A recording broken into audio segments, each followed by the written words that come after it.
Pancasila itu jelas mewakili Indonesia, tidak seperti ideologi-ideologi asing yang didirikan di atas dasar agama tertentu. Katakanlah misalnya khilafah. Khilafah itu kan sebetulnya gagasan yang gagal dalam dunia Islam.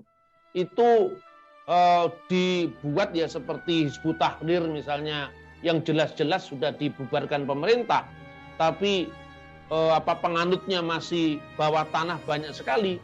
Itu kan sebetulnya ideologi yang gagal, karena Taqiyuddin An-Nabhani itu sesungguhnya tidak diterima di Palestina sendiri atau di negara-negara lain, karena memang konsep itu sendiri tidak mewakili Islam.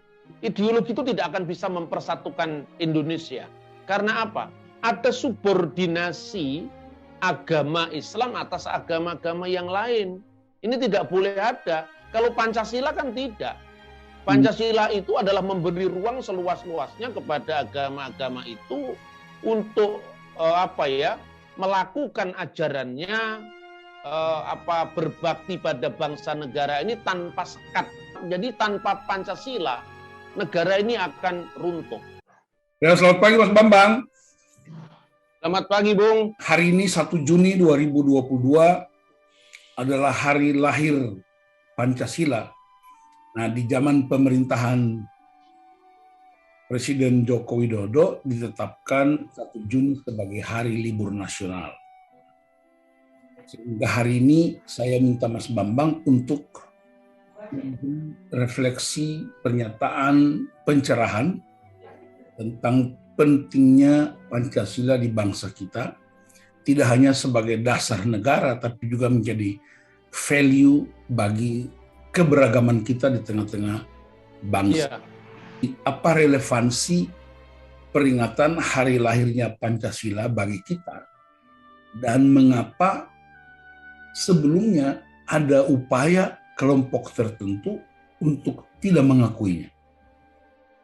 Ya, terima kasih Bung. Jadi yang pertama, seperti munculnya gagasan-gagasan besar ya. Itu mesti diperingati. Jadi lahirnya Pancasila itu adalah gagasan besar yang muncul di saat bangsa kita itu mau menentukan dasar bagi negara yang sangat majemuk ini. Dan itu kan muncul pada saat menjelang kemerdekaan, tepatnya di sidang Dokuritsu Chunbi Chosake. Badan Usaha Persiapan Kemerdekaan Indonesia. Lalu semua, saya kira banyak dari anggota BPUPK itu mengemukakan gagasannya untuk menjawab pertanyaan Dr. Kanjeng Raden Tumenggung Rajiman Widyodiningrat. Negara Indonesia merdeka yang akan kita dirikan ini apa dasarnya?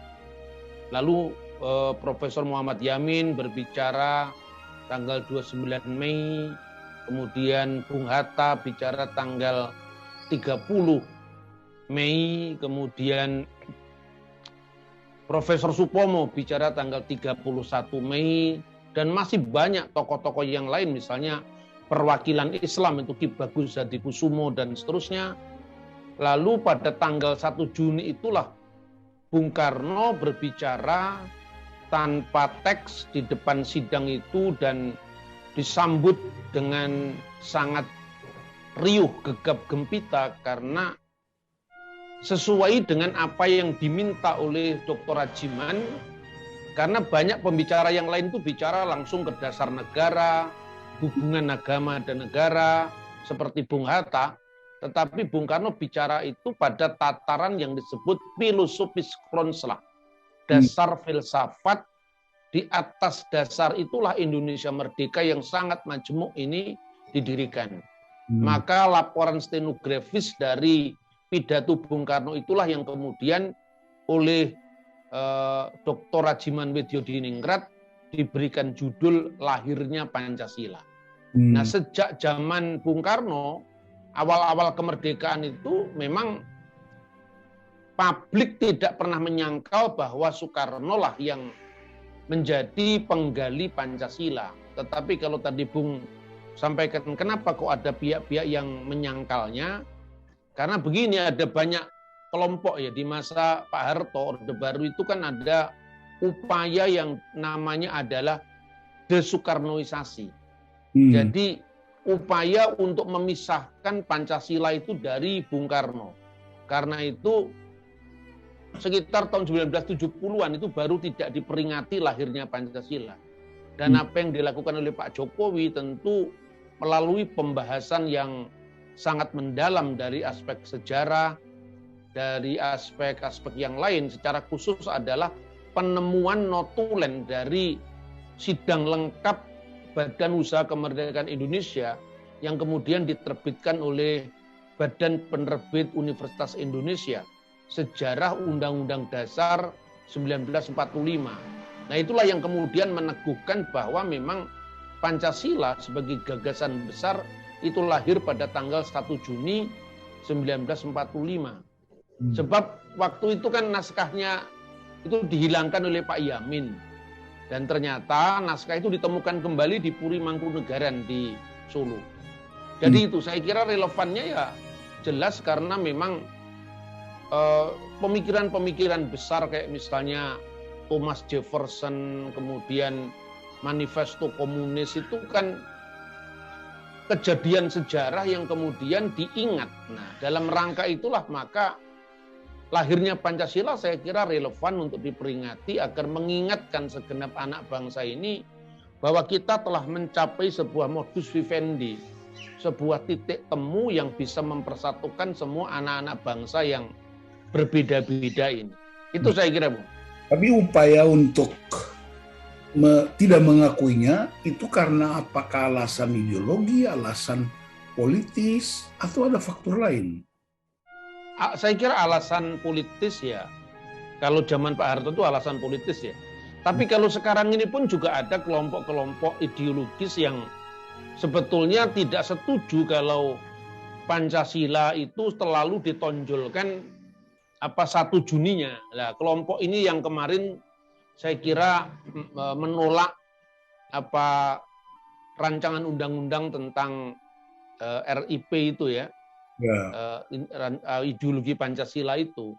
Ya, tapi saya kira itu proses dialogis anak-anak bangsa yang terus berlangsung. Tapi yang jelas bahwa di mata kelompok tertentu, ya kelompok ideologi tertentu misalnya, Soekarno itu musuh besar mereka. Karena Soekarno lah orang yang sangat tegas mengatakan bahwa Indonesia ini tidak bisa didasarkan atas ideologi agama. Dan itu pernah disampaikan Bung Karno secara sangat terang benderang, kalau tidak salah itu di depan kader-kader HMI. Kenapa Indonesia bukan negara Islam? Itu jelas sekali di situ. Maka banyak orang yang mencoba untuk memutarbalikkan, misalnya Bung Karno mereduksi ketuhanan yang Maha Esa dengan ketuhanan yang berkebudayaan, atau misalnya Bung Karno menempatkan ketuhanan yang Maha Esa itu dibuntut, tidak di sila pertama dan seterusnya. Saya kira itu alasan yang memang untuk mendelegitimasi dari peran Bung Karno. Saya kira bukan Soekarnonya ansih, tetapi katakanlah Bung Karno itu adalah mewakili suara bangsa ini yang sangat majemuk. Ya. Itu saya kira, Bung. Oke. Mas Bambang, kan kita tahu bahwa Bung Karno itu kan seorang Muslim yang sangat taat. Tapi dia juga sangat akrab dengan agama-agama lain, misalnya betul. Hindu, dia bahkan menghafal kitab-kitab Hindu. Dia juga sangat dekat dengan kekristenan. Dan karena itu sekaligus mungkin apa perspektif kekristenan tentang Pancasila? Ya, yang pertama tentang sosok Bung Karno ya. Memang Bung Karno itu lahir di keluarga yang majemuk. Ibunya adalah seorang penganut Hindu Bali, yaitu Idayu Nyoman Rai atau Ibu Nyoman Srimben. Dan bapaknya itu seorang Muslim tapi priayi Jawa yang tentu dia menerima pendidikan barat pendidikan Belanda, dan bapaknya itu adalah seorang penganut teosofi. Jadi semacam kebatinan Islam. Dan itulah yang kemudian warisan pluralistik dalam keluarganya, khususnya di masyarakat Jawa Bali itu, yang mau tidak mau menentukan sosialisasi pemikirannya. Termasuk misalnya kedekatan Bung Karno dengan Hindu itu karena tradisi dan filsafat pewayangan. Mungkin kalau untuk sekarang ya, orang akan terheran-heran. Soekarno seorang Muslim, tapi yang dikutipnya tidak hanya Quran, bahkan mungkin teks-teks suci Bhagavad Gita, kitab Injil itu di luar kepala dia bisa hafal. Misalnya ya. Dan ini bukan kepura-puraan, atau kalau sekarang ini ya semacam orang yang cari konstituen, menyenangkan orang lain, itu saya kira enggak. Itu tulus dari hatinya. Saya berikan contoh, misalnya ketika Bung Karno bergumul dalam pikirannya, dalam hatinya, menjelang pidatonya tanggal 1 Juni 1945. Dia berdoa, Tuhan seru sekalian alam, apa yang harus saya sampaikan di forum yang sangat penting ini, yang menentukan arah dari bangsa dan negara saya. Seperti itu. Kemudian Bung Karno sebagai seorang Muslim, dia sembahyang, dia sholat. Dan kemudian katanya dia dalam salah satu pidatonya, setelah saya memantapkan langkah saya, maka saya mendapatkan petunjuk dari Tuhan yang mengatakan begini, karmani ewadi karasti mapalesu kedacana. Berjuanglah tanpa menghitung untung ruginya bagimu. Dan ungkapan karmani wadikarasti mapalesu kedacana itu dari Bhagavad Gita, yang dapat dianggap New Testament-nya orang Hindu. Nah, kalau sekarang kan mungkin orang bisa menggoreng sikap keagamaan seperti ini, artinya wah, Bung Karno agamanya tidak jelas, masa dalam situasi terpenting itu dia sholat secara Islam, masa jawabannya dari Bhagavad Gita, kan gitu kan. Tetapi itulah Bung Karno, dan waktu itu masyarakat kita enjoy saja, tidak pernah mempersoalkan itu. Karena begini, memang dalam agama itu kan ada aspek-aspek yang sangat berbeda yang tidak bisa disatukan. Tetapi dalam hal-hal umum ya, misalnya tentang keadilan, tentang kesejahteraan, tentang memperjuangkan nilai-nilai kebaikan, itu kan universal. Dan saya kira nilai-nilai universal inilah yang diserap oleh Bung Karno tanpa pura-pura, tanpa acting, tanpa istilahnya itu hanya untuk menyenangkan orang, tapi itulah dirinya. Kejujuran untuk menyampaikan apa yang dia yakini, apa yang dia hayati kepada publik rakyatnya yang memang agamanya sangat beragam. Bahkan kalau Bung lihat ya, kita sebagai orang GMKI, saya kira saya pernah membolak-balik perpustakaan di pengurus pusat dulu. Itu ada pidatonya Bung Karno pada saat sidang raya DGI tahun 1964. Itu menarik sekali. Dia mengatakan begini, waktu itu kan tema sidang raya itu adalah Yesus Kristus Gembala yang baik. Tetapi Bung Karno mengatakan, saya berdiri di sini, sedianya sidang raya ini akan diselenggarakan di kota Manado. Tetapi saya minta sidang raya ini diadakan di kota Jakarta. Agar apa, saudara-saudara? Agar mata dunia itu melihat bahwa umat Kristiani adalah bagian yang tak terpisahkan dari Samenbundeling van alle revolutionary krachten. Hubungan suatu ikatan yang tidak terpisahkan dari kekuatan revolusi Indonesia. Oleh karena itu, bagi saya bukan hanya Yesus Kristus, Isa Al-Masih adalah gembala yang baik. Tetapi Yesus Kristus adalah gembala yang amat baik, yang paling baik. Nah, itu kan luar biasa.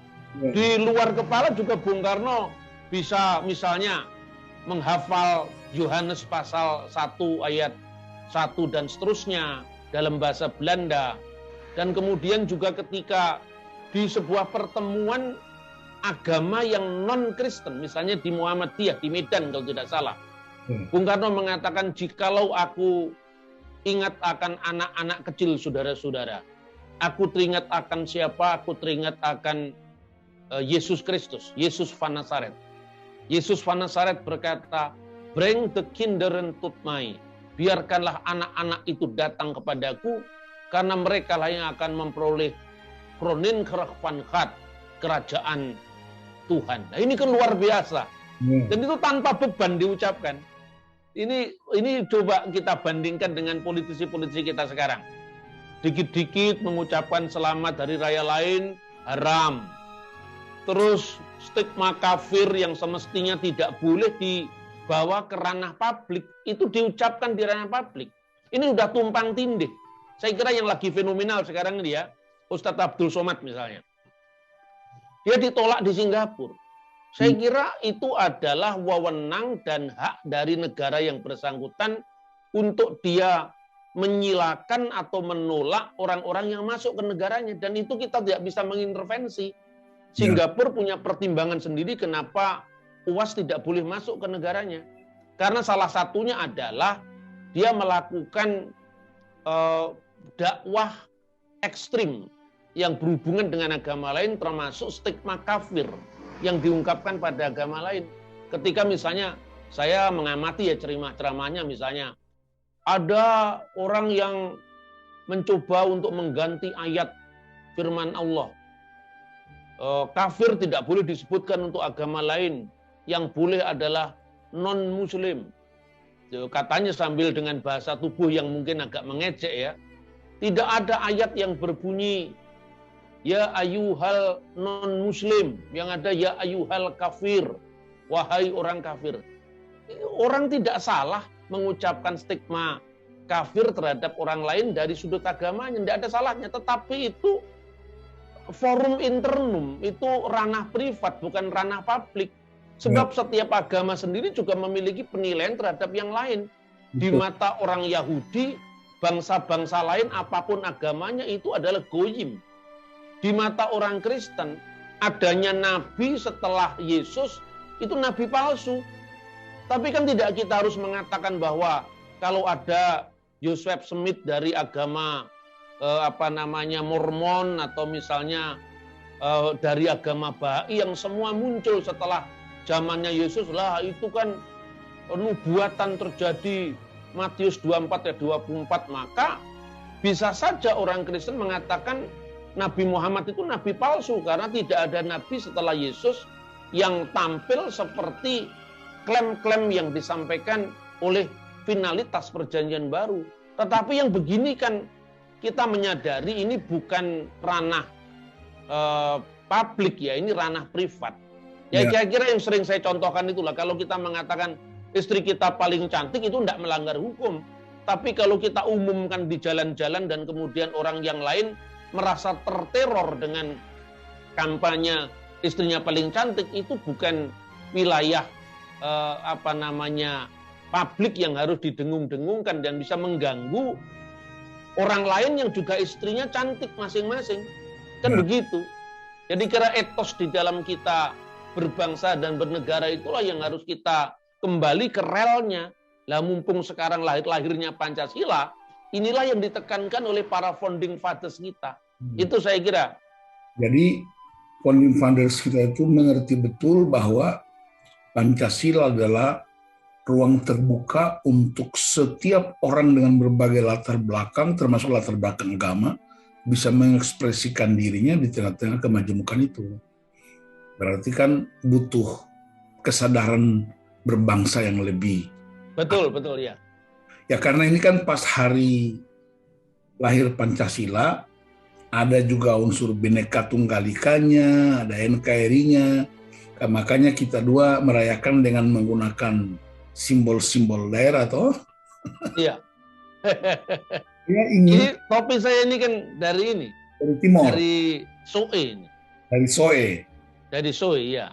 Sebenarnya Jadi itu ini bukan identitas agama tertentu loh, tidak. Jadi pemakaian topi itu sudah ada di relif-relif candi ya, pada masa Hindu, dan kemudian Bung Karno kan mengangkat ini sebagai apa ya? Sebagai pakaian nasional. Karena kalau kita lihat Bung Karno dulu kan masa mudanya waktu dia kuliah di Bandung atau kuliah di HBS Surabaya, dia masih memakai belangkon Jawa. ya. Karena belangkon Jawa itu dianggap kurang universal, kurang nasional untuk Indonesia, maka dia mengamati hampir di semua pelosok Nusantara ini, dari wilayah barat sampai timur kan mengenal songkok ini. Maka kemudian dia mulai pakai songkok sebagai istilahnya itu pakaian nasional. Karena di Arab tidak ada songkok seperti ini. Ini memang khas Nusantara. Saya juga punya nih, cuma saya pakai yang dari Papua. Oh iya, iya, iya. Papua, karena yang indah, sepenggal sorga di bumi, dan negeri yang sering saya kunjungi. Nah itulah negara kita ya. Ya. Tanah air yang begitu luar biasa ini. Oke Mas, kita kembali ke hari lahirnya Pancasila ini. Ya. Ini yang kita sedang hadapi ialah ada usaha-usaha yang secara terang-terangan ingin untuk mengubah ideologi Pancasila. Iya, iya. Bahkan yang disebut khilafah. Apa itu latar belakang khilafah dengan pemimpin khalifah, lalu kemudian ingin supaya itu terjadi di Indonesia, yang kemudian mengakibatkan banyak sekali tarik-menarik, persoalan kebangsaan kita, kemajemukan kita, apalagi menjelang pemilihan-pemilihan yang sangat penting, terutama tahun 2024. Saya ingin kita melihatnya secara murni dari sisi kebangsaan kita, dari Pancasila kita. Ya, yang pertama harus ditekankan ya, apapun ideologinya, yang jelas ideologi yang bertentangan dengan komitmen kita sebagai bangsa, yaitu Pancasila, itu tidak boleh ada. Ya. Karena sesungguhnya secara ideologis, sumpah setia para founding fathers kita bersama seluruh anak bangsa itu sudah final. Ya. Bahwa Pancasila adalah dasar negara kita, Pancasila adalah sumber dari segala sumber hukum, sehingga tidak boleh ada produk-produk perundang-undangan yang menyimpang dari Pancasila, dan Pancasila itu tidak identik dengan agama tertentu. Jadi kalau kita lihat ya, tadi kan saya sampaikan bahwa ada yang mencoba untuk membenturkan pidato Bung Karno tanggal 1 Juni itu dengan seolah-olah bahwa Pancasila kita itu beda dengan apa yang disampaikan Bung Karno. Misalnya hal yang cukup sensitif, tapi seringkali kita tidak mengacu pada sumber primer dari naskah-naskah kenegaraan atau sumber-sumber primer yang bisa kita kutip. Satu contoh misalnya, Bung Karno mengatakan bahwa sila yang diusulkan itu ketuhanan yang berkebudayaan. Dan ini ada di TV One, di mana-mana. Orang bisa dengan begitu, dalam tanda kutip itu, berani sekali untuk ngomong. Bahwa Pancasila Soekarno itu tidak sama dengan ajaran yang benar dari ketuhanan yang Maha Esa. Misalnya karena Bung Karno mengemukakan sila ketuhanan yang berkebudayaan. Ini orang yang tidak membaca naskah pidato Bung Karno sendiri. Jelas-jelas Bung Karno mengatakan bahwa hatiku akan berpesta raya apabila bangsa negara Indonesia yang kita dirikan ini asasnya adalah ketuhanan yang Maha Esa. Ini yang dikatakan Bung Karno. Jadi asasnya itu adalah ketuhanan yang Maha Esa. Tapi implementasi sila ketuhanan yang Maha Esa yang diusulkan Bung Karno itu adalah ketuhanan yang berkebudayaan. Bukan prinsip ketuhanan yang dianggap wahyu itu ditaklukkan oleh kebudayaan, bukan. Ketuhanan yang berkebudayaan itu ketuhanan tanpa egoisme agama, kata Bung Karno. Ketuhanan dengan hormat menghormati satu sama lain. Lalu dia memberikan contoh. Bagi yang Kristen bertuhan menurut petunjuk Isa Al-Masih. Bagi yang Islam bertuhan menurut petunjuk Muhammad Shallallahu Alaihi Wasallam. Bagi agama Buddha berdasarkan kitab-kitab mereka. Namun negara kita harus berdasarkan ketuhanan. Dan makanya terakhir dia mengatakan, hatiku akan berpesta raya apabila negara Indonesia merdeka yang kita dirikan itu asasnya ketuhanan yang Maha Esa. Itu satu. Nah, ketuhanan yang Maha Esa itu adalah sudah menjadi dasar sejak bangsa Indonesia ini ada. Dan itu terbukti ya, misalnya pada masa kerajaan Sriwijaya, Majapahit, itu pengagungan terhadap Tuhan itu sangat jelas dan tidak terkait atau ditaklukkan oleh pemahaman agama tertentu. Saya contohkan misalnya di zaman Kerajaan Nasional Kedua Majapahit, dasar ketuhanan yang Maha Esa itu disebut dengan Sri Parwata Raja yang diungkapkan dalam karya Empu Prapanca dalam Negara Kertagama. Dan Sri Parwata Raja itu dikenal sebagai satu adalah Yang Ning Yang Inisti. Tuhan yang mengatasi konsep-konsep teologi masing-masing agama. Jadi itu sudah ada di abad 14 itu. Kemudian Pati Ning Jagat Pati. Dia raja segala raja. Dan itu tidak identik dengan Hindu, tidak identik dengan Buddha. Tetapi mengatasi, menaungi, mengayomi semua agama yang ada. Maka pada zaman itu untuk agama Buddha diberikan menteri sendiri. Namanya Dharmadhyaksa Ringkasugatan. Untuk agama Hindu diberikan menteri sendiri. Dharmadhyaksa Ringkasahiwan. Dan negara tidak terlalu jauh mencampuri agama. Karena Dharmadhyaksa inilah yang ngurus agamanya masing-masing. Maka tidak ada gap. Nah, ketika Indonesia merdeka, maka Bung Karno mengatakan kita hanya pernah memiliki 2 kali negara nasional. Yang pertama Sriwijaya, yang kedua Majapahit. Nah, dasar untuk mengelola perbedaan agama itu sejak zaman Majapahit dikenal dengan Bhinneka Tunggal Ika. Itu tampak dari seloka Empu Prapanca, Empu Tantular, dalam kitabnya Sotasoma. Nah, itu jelas sekali bahwa Bhinneka Tunggal Ika, Tanhana, Dharma Mangrua berbeda-beda tetapi satu dan kebenaran tidak mendua. Tapi hilangnya Bhinneka Tunggal Ika dalam bina negara, akhirnya kan negara ini pecah-pecah.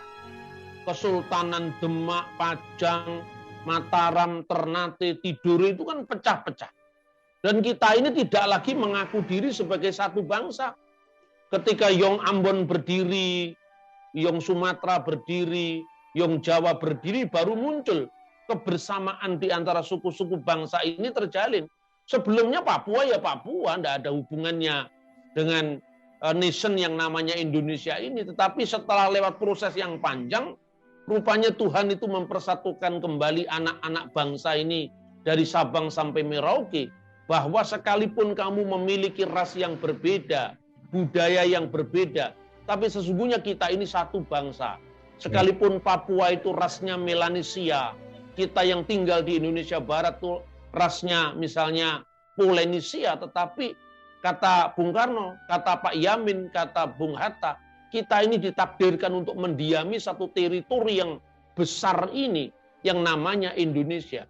Maka pada sidang-sidang BPUPKI juga dibahas tentang wilayah Indonesia. Dan satu hal lagi, penemuan kitab Negara Kertagama yang menyebutkan Indonesia punya wilayah yang sangat luas pada tahun 1894 di Puri Cakra Negara Lombok. Itulah yang kemudian membawa pengaruh kepada para pejuang negeri ini untuk menyatakan kesatuannya. Maka kemudian Pancasila itu jelas mewakili Indonesia, tidak seperti ideologi-ideologi asing yang didirikan di atas dasar agama tertentu. Katakanlah misalnya khilafah. Khilafah itu kan sebetulnya gagasan yang gagal dalam dunia Islam. Itu dibuat ya seperti Hizbut Tahrir misalnya, yang jelas-jelas sudah dibubarkan pemerintah, tapi penganutnya masih bawah tanah banyak sekali. Itu kan sebetulnya ideologi yang gagal, karena Taqiyuddin An-Nabhani itu sesungguhnya tidak diterima di Palestina sendiri atau di negara-negara lain, karena memang konsep itu sendiri tidak mewakili Islam. Tetapi ya itu bukan kapasitas saya untuk bicara ya, tapi kalau sekedar saya sampaikan bahwa ideologi itu tidak akan bisa mempersatukan Indonesia. Karena apa? Ada subordinasi agama Islam atas agama-agama yang lain. Ini tidak boleh ada. Kalau Pancasila kan tidak. Pancasila itu adalah memberi ruang seluas-luasnya kepada agama-agama itu untuk melakukan ajarannya, berbakti pada bangsa negara ini tanpa sekat. Ya itu saya kira, jadi tanpa Pancasila negara ini akan runtuh. Dan terakhir ingin saya ingatkan ya, pada sosok yang sangat saya kagumi selain Gus Dur, yaitu Buya Syafi'i Ma'arif. Buya Syafi'i itu pernah mengatakan bahwa dulu saya anti Pancasila. Tetapi setelah saya bertemu dengan guru besar saya, yaitu Profesor Fazlur Rahman, otak saya ini digandani, dan akhirnya sekarang saya menyadari bahwa Pancasila itu adalah sumbangan Bung Karno terbesar untuk negeri ini, dan itulah satu-satunya yang bisa mempersatukan bangsa dan negara ini.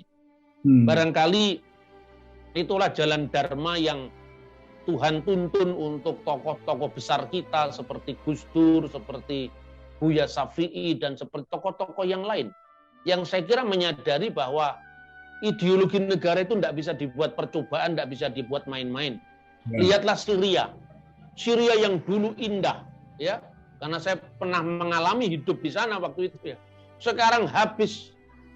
Untuk mengembalikan keindahan Syria itu tidak mudah, karena sekarang masyarakat sudah terpecah-pecah, dan ketika alih generasi misalnya 10 tahun saja, nilai-nilai yang kita pegang sebelumnya itu berantakan kemana-mana.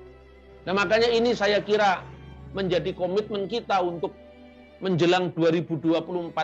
Saya sendiri mengatakan ketika saya ditanya pada teman-teman saya, jangan berkoalisi atas dasar non-ideologis. Pilihlah siapapun pemimpinnya. Pertama, jangan yang main-main dengan kelompok-kelompok yang jualan agama. Itu bahaya sekali untuk negeri ini. Kedua, amati partai-partai yang mencalonkan pemimpinnya yang mengadakan koalisi ideologis dengan partai-partai lain, itu jangan dipilih. Sebaik apapun calon yang kita pilih, apabila dia membawa janji-janji politik kepada yang mengusungnya dan itu persoalan ideologi, negara ini akan pecah. Ya saya kira itu yang menjadi tanda awas kita untuk gawe politik 2 tahun mendatang. Itu Bung, kira-kira Bung. Ya, mungkin satu lagi, bagaimana masyarakat kita yang berbeda agama dan latar belakang ini menyikapi prinsip Pancasila tidak hanya sebagai ideologi bangsa, tapi dia juga menjadi value bersama. Karena keputusan-keputusan politik kan pada segelintir pemimpin politik. Tetapi masyarakat kita di level yang akar rumput sampai tingkat menengah, itu kan juga mesti punya sikap-sikap yang sama. Saya pernah mendengar bahwa kenapa agama-agama kecil ini berkoar-koar mempertahankan Pancasila, karena mereka merasa minoritas dan sedikit. Dan karena itu terus yang diperjuangkan. Padahal saya juga mendengar banyak pemimpin-pemimpin dari Muslim yang sangat kuat bicara tentang Pancasila sebagai ideologi bangsa dan value bersama, seperti nama-nama yang tadi Mas Bambang sampaikan itu. Nah, ini sekaligus juga mungkin pesan hari jadi Pancasila buat bangsa kita ini. Silakan Mas Bambang. Iya, terima kasih. Sebetulnya ya Bung, kalau kita lihat Pancasila itu sendiri kan sebetulnya merupakan dasar yang menyatukan tidak hanya suku, bangsa, budaya, tetapi juga agama kita. Kalau agama kan tidak bisa dicampur adukkan ya, artinya bukan disamakan, tapi dibersamakan. Karena sesungguhnya kalau kita lihat bahasa Indonesia kita aja itu kan sebetulnya tidak dibangun di atas dasar agama tertentu. Tidak pernah ada seleksi bahasa. Misalnya ini bahasa Arab jangan dipakai karena identik dengan Islam, nggak pernah ada. Itu alamiah saja berlangsung. Yeah. Jadi proses yang panjang untuk saling menerima itu juga terjadi pada Pancasila itu sendiri. Jadi Pancasila itu modus vivendi yang menyatukan sebagai kesepakatan bersama. Kalau teman Muslim menyebut itu kalimatun sawa sebetulnya. Kalimatun sawa itu adalah kata temu, titik temu dari semuanya. Makanya sebetulnya kalau kita lihat, katakanlah rumusan Pancasila kita ini, yang tercantum dalam pembukaan Undang-Undang Dasar 45 alinea keempat, itu kan mewakili semua agama, semua bahasa yang sudah secara alamiah kita terima. Misalnya ya, ketuhanan yang Maha Esa, yang sering dibelokkan oleh tafsir tertentu itu hanya cocok dengan agama Islam. Ini ungkapan-ungkapan yang sebenarnya tidak mengerti sejarah. Ketuhanan yang Maha Esa itu sendiri dalam sepanjang sejarahnya menaungi semua agama. Esa itu kan bukan bahasa Arab itu Esa itu bahasa Dayak atau bahasa Roti. Esa itu kan Esa dua telu dalam bahasa Dayak. Bahasa Nusantara ini. Maha itu bahasa Sanskerta. Tuhan itu bahasa Melayu. Jadi ini tidak identik dengan agama tertentu. Jangan hanya karena ini kemudian cocok dengan kalimat Qul huwallahu ahad, ini kemudian ditarik ke Islam. Jadi dalam rangka untuk mengaktualisasikan Pancasila, tidak boleh Pancasila itu ditarik ke agama tertentu, itu tidak boleh. Karena sebelum munculnya agama Islam, orang Kristen sudah punya ayat yang berbunyi Shema Yisrael Adonai Eloheinu Adonai Echad. Dengarkanlah wahai Israel, Tuhan Allah yang kita sembah itu Tuhan yang esa, itu jauh sebelum munculnya agama Islam. Agama Hindu pun juga memiliki kredo yang mirip. Ekam Satfri Pahbahuda Wadanti. Tuhan yang satu disebut dengan berbagai macam nama. Jadi kata esa itu jangan ditarik pada agama tertentu. Kemudian proses saling pinjam meminjam bahasa ini sekarang tidak kita sadari itu asalnya dari India, asalnya dari bahasa Latin, asalnya dari bahasa Yunani, nggak terasa lagi. Satu contoh misalnya, kemanusiaan yang adil dan beradab. Manusia itu kan bahasa Sanskerta. Bahkan dalam ajaran agama Hindu, manusia pertama yang diciptakan itu namanya Sang Yang Manu. Istrinya namanya Shatarupa. Jadi Adamnya itu Manu, Hawanya itu Shatarupa, maka menjadi manusia. Itu bahasa Hindu. Tapi ketika itu sudah dinaturalisasi jadi bahasa Indonesia, orang Islam pun ketika dia menerjemahkan Quran ya ayyuhan nas, diterjemahkan wahai manusia kan? Jadi artinya apa? Ini proses saling pinjam meminjam, ketika kemudian ditambahi kata adil dan beradab baru bahasa Arab. Persatuan Indonesia. Indonesia itu bahasa Yunani. Indos dan Nesos. Itu bahasanya perjanjian baru. Baru kemudian bicara kerakyatan yang dipimpin oleh hikmat, itu bahasa Arab. Kerakyat bahasa Arab yang diserap lewat bahasa Turki itu. Rakyat ya. Rakyat itu bahasa Arab. Kemudian yang dipimpin oleh hikmat, hikmat itu bahasa Arab. Tapi juga paralel dengan bahasa Ibrani, hokmah. Bijaksana itu bahasa Sanskerta, wicaksana. Itu bahasa Sanskerta. Tidak sadar lagi kalau itu sudah diserap dalam bahasa Indonesia selama ribuan tahun, ya kan? Baru kemudian keadilan sosial itu bahasa Latin. Sosius itu bahasa Latin. Bahkan saya pernah diskusi sama Bung Daniel Dakidai dari Kompas.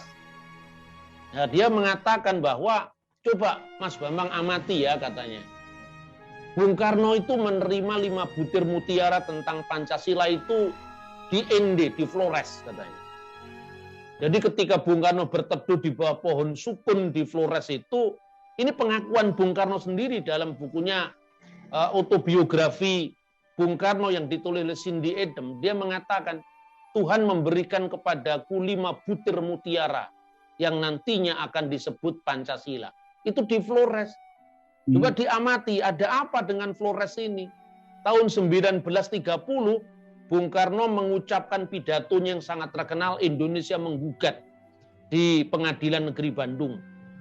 Bung Karno mengatakan bahwa ada tokoh revolusioner yang bekerja tanpa bom dan granat.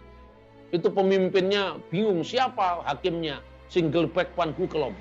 Ada. Di manakah ada revolusi yang tanpa bom dan granat? Bung Karno mengatakan ada. Dia adalah Yesus van Nazaret. Dia yang bekerja niet met women and granaten. Itu kaget-kaget tuh hakim Belanda. Tapi pada saat tahun 1930 itu kata keadilan sosial belum dipakai oleh Bung Karno. Bung Karno menggunakan kata Ratu Adil untuk keadilan itu. Tapi tahun 1934 Bung Karno dibuang ke Flores. Tapi kita bisa mengamati 3 tahun sebelum Bung Karno dibuang ke Flores itu 1931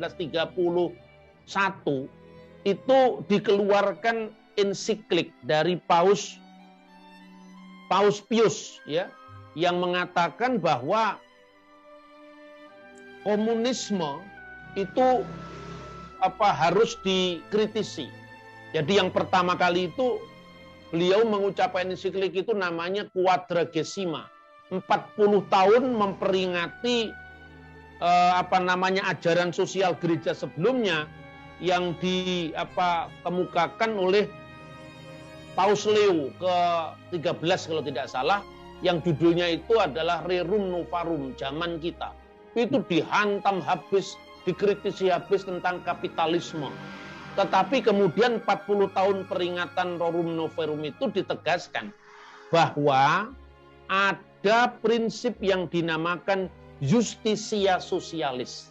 Justisia sosialis itu prinsipnya gini, bahwa konsep keadilan sosial itu harus didasarkan atas hak milik. Ini kan kritik terhadap komunis. Dunia saat itu kan masih terbelah antara blok barat dan blok timur, antara kapitalis dan komunis. Kapitalis dibabat habis, komunis juga dikritisi. Tidak bisa kita sama rata sama rasa. Karena itu bahwa konsep tentang keadilan sosial harus tetap berakar pada hak milik perorangan. Tapi secara berkeadilan. Makanya diungkapkan ungkapan yang sangat terkenal, ius domini privati hominibus tributum. Dalam hak milik kita itu terhadap milik orang lain yang harus dibagikan kepada orang yang berhak. Itulah keadilan sosial.